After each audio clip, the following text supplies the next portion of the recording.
La primera característica que se nos presenta con respecto a las ciencias fácticas es que su conocimiento es fáctico, y eso tiene que ver con el hecho más fundamental, y es que las ciencias fácticas parten de los fenómenos que observan en la naturaleza. Es decir, para poder empezar a elaborar una teoría o plantear una hipótesis, la ciencia fáctica lo que tiene que hacer es observar la realidad, contemplar fenómenos, observar distintos hechos y partir de ellos para realizar una investigación.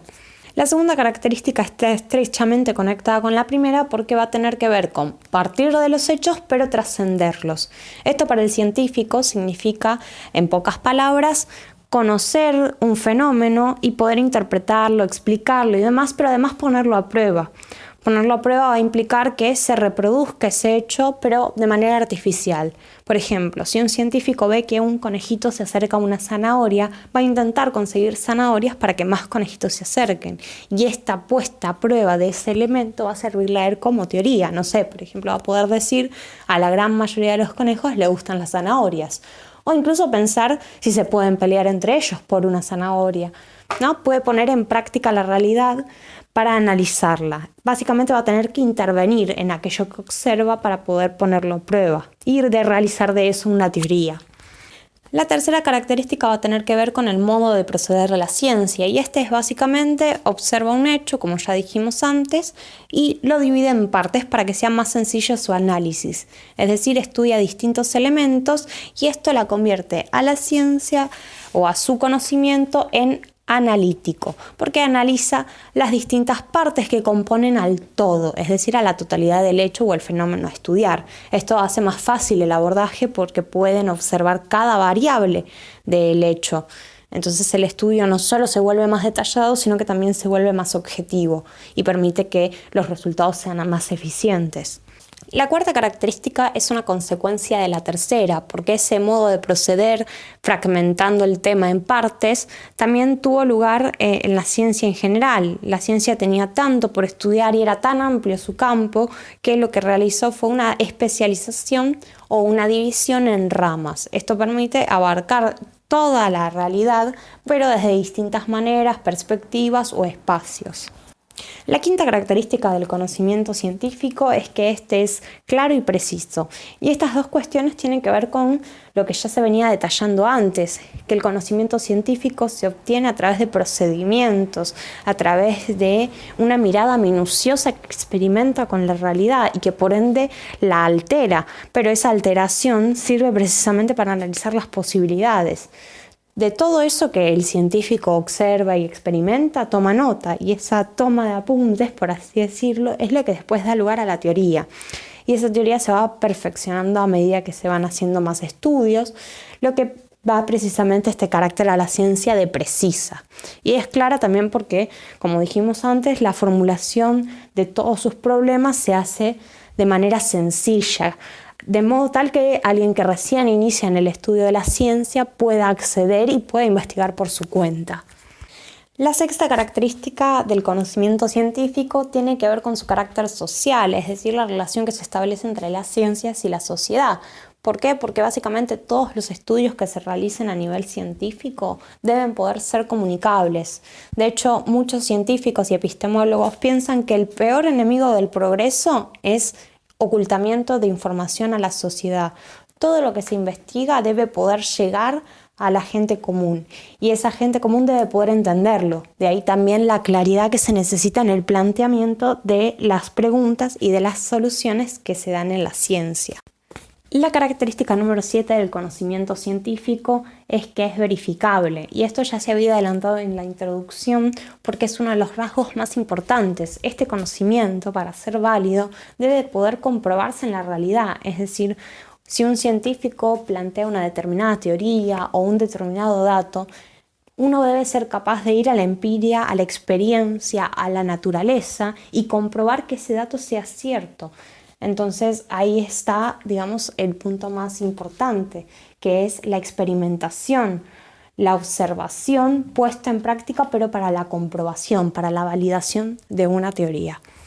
La octava característica tiene que ver con el método. La investigación científica es metódica y esto tiene que ver con no dejar los hechos al azar, pero sí un poco tenerlo en cuenta, porque la realidad es que uno no es ajeno a cuestiones que puedan suceder fuera del cálculo. Pero el científico aún así intenta realizar un plan, organizar su modo de accionar, y esto va a permitirle obtener resultados mucho más favorables y claros. Y esto implica que él tenga un criterio para evaluar esos resultados, que pueda organizarlos y que también eso se pueda verificar. Es decir, nuevamente tenemos dos características que están sumamente relacionadas. El poder verificar una teoría y que ésta sea verdadera suele tener que ver con que ha sido realizada o desarrollada de manera metódica, es decir, con el debido cuidado. Con lo visto hasta ahora pareciera que la ciencia meramente estudia hechos aislados y que los documenta y que simplemente los comunica, pero en realidad la ciencia va mucho más allá, y ahí es donde aparece la novena característica. El conocimiento científico es sistemático, porque todas estas observaciones que se realizan, todos estos datos que se toman de la realidad, terminan siendo conectados entre sí. Y esa conexión es lo que permite construir un sistema. Por eso Mario Bunge dice que la ciencia es un conjunto de ideas o un sistema de conocimientos, porque todos esos datos que uno va recopilando terminan conectándose y construyendo un sistema. La 10ª característica del conocimiento científico es que es general y legal. Esto tiene que ver básicamente con el hecho de que una vez que se han realizado las determinadas observaciones y se ha conectado a los hechos observados en un sistema, el científico lo que puede hacer es extraer conclusiones de esas observaciones. ¿Y cuáles van a ser? Básicamente los rasgos comunes a todos los hechos. Una vez que él identifica qué es lo que unifica a todos esos hechos, puede entonces realizar leyes que van a ser básicamente ideas generales de lo que se ha estudiado. Habrán notado que las características 10 y 11 las unifiqué, pero era más sencillo explicarlas de esa forma por lo estrechamente relacionadas que estaban. Ahora sí, pasando a la característica número 12, tenemos que la ciencia es explicativa, y esto se debe a dos cosas. En primer lugar, como ya hemos visto, que observa y explica fenómenos de la realidad y por ende nos ayuda a entender el mundo, pero también a el hecho de que la ciencia cambia a lo largo de la historia. Las explicaciones se van reemplazando y la ciencia constantemente se renueva en las preguntas que plantea. No siempre son los mismos conflictos ni siempre son las mismas respuestas, y esto tiene que ver con este carácter explicativo, que siempre intenta explicar la realidad, y como la realidad cambia, también lo hace la ciencia.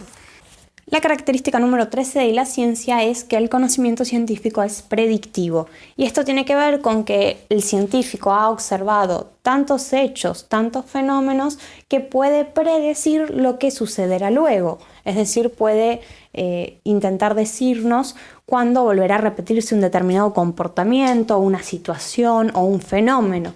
Cuestiones como los asteroides, por ejemplo, suelen calcularse en cuestión de años y suele ser acertado, pero aquí nuevamente aparece el carácter falible de la ciencia, y es que muchas veces se equivoca o hay que perfeccionar la predicción, porque quizás el error es en cuestión de años o en cuestión de acercamiento, y esos errores se pueden corregir.